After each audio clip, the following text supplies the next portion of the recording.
दोस्तों, नीरज भाई कानून वाला में आपका स्वागत है।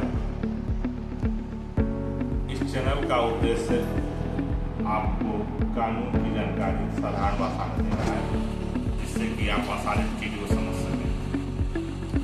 आज हम बात करेंगे जीएसटी की।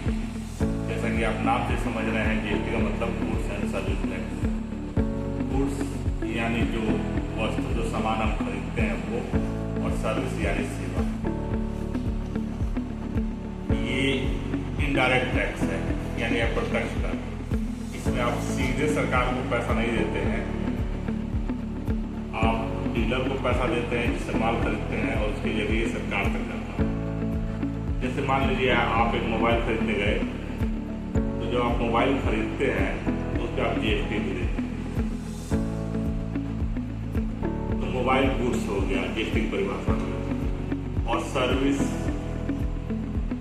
जैसे आप एक वेब डिजाइनर हैं या आप सॉफ्टवेयर बनाते हैं, तो आप अपने क्लाइंट से जो फीस लेते हैं, क्योंकि आप सर्विस दे रहे हैं, आप कोई गुड्स तो दे नहीं रहे हैं, तो उस पर आप जीएसटी चार्ज करते हैं, वो है सर्विस टैक्स। इसके अलावा बड़े पैमाने पर जो कॉन्ट्रैक्ट वर्क होता है वो भी सर्विस में गिना जाता है, क्योंकि एक सर्विस है और उस पर सरकार टैक्स देती है। अब बात आती है कि जीएसटी रजिस्ट्रेशन किन के लिए जरूरी है।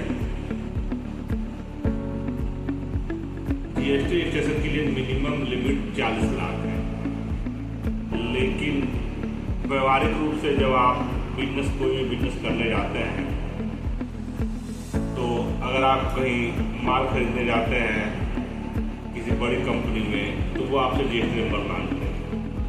या आप बैंक में लोन के लिए खाता खुलवाने के लिए फर्म के नाम से जाते हैं, तो उनसे वो लोग आपसे जीएसटी नंबर मांगते हैं, तो आपको जीएसटी लेना पड़ता है, चाहे आपका टर्नओवर कुछ नहीं। अब बात आती है कि जीएसटी नंबर क्या होता है, ये कैसे काम करता है, इसका लीगल फॉर्मेट क्या है। अब देखिए, फर्म आमतौर से 3 तरह की होती है। एक होती है प्रोप्राइटरशिप फर्म।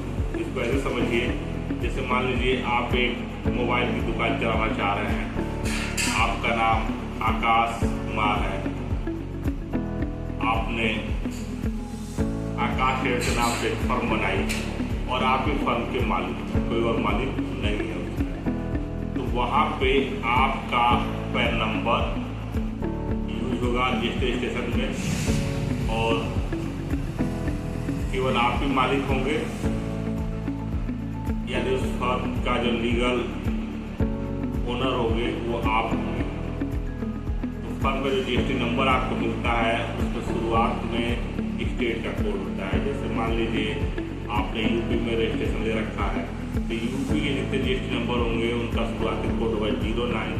उसके बाद प्रोप्राइटरशिप फर्म है आकाश शेयर्स के नाम से, आप क्योंकि उसके प्रोप्राइटर हैं आकाश कुमार, मान लीजिए आकाश कुमार का पैन नंबर BKYPS 5342K का आपका पैन नंबर हो गया। उसके बाद 3 डिजिट और रहेगा 1Z0 ऐसे कुछ करके। इस तरह से आपका जीएसटी नंबर होता है। तो ये हो गया प्रोप्राइटरशिप बिजनेस, यानी इसमें जिस आदमी के नाम से पैन है वही मालिक है। फर्म का नाम वो कुछ भी रख सकता है, लेकिन फर्म का मालिक वो आदमी होगा और उसके पैन पे वो फर्म का रजिस्ट्रेशन होगा। एक दूसरा तरीका हो गया, मान लीजिए पार्टनरशिप फर्म है जहाँ एक से ज़्यादा लोग हैं, उन्होंने आपस में पार्टनरशिप की है, तो उसके लिए पहले वो पार्टनरशिप डीड बनाएंगे। उस पार्टनरशिप डीड में जितने लोग होंगे वो लिखा जाएगा और उसकी शर्तें लिखी जाएंगी, और उस पार्टनरशिप फर्म का एक पैन बनेगा। अब जो रजिस्ट्रेशन होगा वहाँ पे जो जीएसटी नंबर मिलेगा, वहाँ पे पार्टनरशिप फर्म का नंबर रहेगा। मान लीजिए पार्टनर 2 लोग पार्टनर हैं, आमोद सिंह है, अशोक कुमार है, तब इनका पैन नहीं होगा उस जीएसटी पे। जो जीएसटी नंबर होगा वो फर्म जो बनेगी, मान लीजिए आकाश शेयर्स के नाम से कोई फर्म बनी, वो फर्म बनी तो उस फर्म का एक पैन अलॉट होगा, वो पैन बेस्ड फर्म होगी, यानी पार्टनरशिप फर्म का पैन रहेगा। 2 तरह की फर्म हो गई, एक हो गया कंपनी या LLP। तो मान लीजिए कोई कंपनी बनी है तो कंपनी के नाम से पैन अलॉट होता है और उस कंपनी के नाम पे रजिस्टर्ड होता है, तो वहाँ कंपनी का पैन लगता है। अब बात आती है कि रजिस्ट्रेशन के लिए आपके पास क्या क्या पेपर होने चाहिए, जो कि सबसे जरूरी चीज़ है। तो क्योंकि जीएसटी नंबर एक पैन बेस्ड नंबर होता है, तो बिना पैन के आपका रजिस्ट्रेशन हो ही नहीं सकता है, यानी आपके पास पैन होना ही होना चाहिए। उसके बाद आपके पास आधार नंबर होना चाहिए, एक आपका फोटो चाहिए, और एक बिजनेस प्लेस के लिए जहाँ पे आप बिजनेस कर रहे हैं उसका प्रूफ होना चाहिए कि अगर आपके पास रेंट एग्रीमेंट है, ये सब पेपर है कि बिजनेस प्लेस की ओनरशिप साबित हो कि वो बिजनेस प्लेस या तो आपका है या किराए पर है। इसके अलावा एक आपका मोबाइल नंबर चाहिए, आपका ईमेल आईडी चाहिए, क्योंकि जब आपका रजिस्ट्रेशन होगा तो जो भी मैसेज आएंगे वो मोबाइल नंबर पे ईमेल पे आएंगे, और नए कानून के हिसाब से मोबाइल ईमेल पे अगर कोई सूचना जाती है तो ये माना जाएगा कि आपको सूचना मिल गई।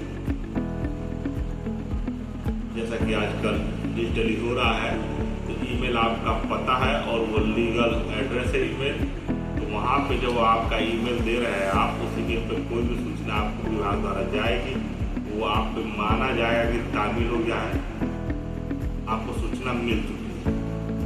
तो दोस्तों, आज हमने समझा कि जीएसटी रजिस्ट्रेशन कैसे होता है, किसके लिए जरूरी है, उसके लिए क्या करना पड़ता है। उम्मीद है आप बेसिक समझ पाए होंगे, और अगर आपको जीएसटी जरूरत है तो आप अपने शहर के नज़दीक का सेंटर सलाह अवश्य दें, उनसे कराएं। हमारे वीडियो का मकसद है कि आप उसका बेसिक, उसका फंडामेंटल ये समझ सकें। तो उम्मीद है दोस्तों आप समझ गए होंगे मैं क्या कहना चाह रहा हूँ, और आपको ये वीडियो कैसा लगा कमेंट में लिखिएगा, और अगर कुछ